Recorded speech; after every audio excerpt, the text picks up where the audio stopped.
for the first time, mainstream media, an article in Spectator Australia, actually went through that not only is the quality control awful, but it's contaminated with DNA plasmids.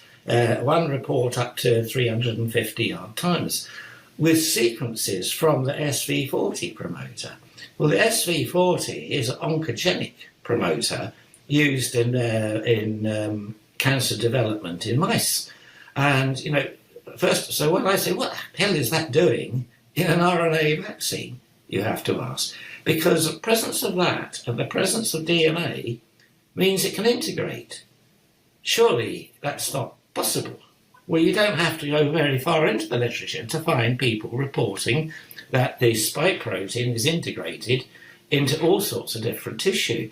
And for Registry, they said that it stays at the point of the injection site and there's no way it spreads. Oh, that's all right then, it's safe. This turns out to be a complete lie. It's been identified at autopsy, it's been identified everywhere. Yeah. And this is the other thing with patients. I can't get autopsies on these patients to prove this. It's quite incredible.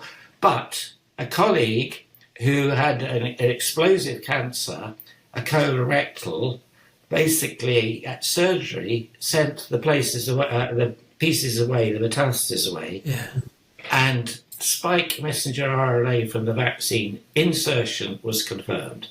So it is. This to me is quite frightening that this is occurring. And also that there's been this, we don't need to do post-mortems on patients dying from this. It's like it's from on high and they just won't do it. I pleaded for one on the patient who died from explosive melanoma, who said, I never felt well after the booster. I just felt chronically unwell, and then the melanoma came exploding back. They wouldn't do it. And had the patient's relatives consented to a post-mortem? Oh, yes. Oh, yes. So just a minute. You're one of the most senior doctors in the country. You wanted a post-mortem. Yeah. The relatives had consented to a post-mortem, but that was refused. This is just unbelievable. It's overruled, yeah. Unbelievable. It is overruled by whom? Well, perhaps it had something to do with there was a report which got into the Lancet of people who died after vaccines to see whether it could. I don't know if you saw that. It appeared in the Lancet, but then it was pulled. It was pulled very quickly. The explanation given, it wasn't properly peer reviewed, which tells you there's not peer review is over and dead. I mean, basically, it's not politically within the political mantra, and this is what really frightens me.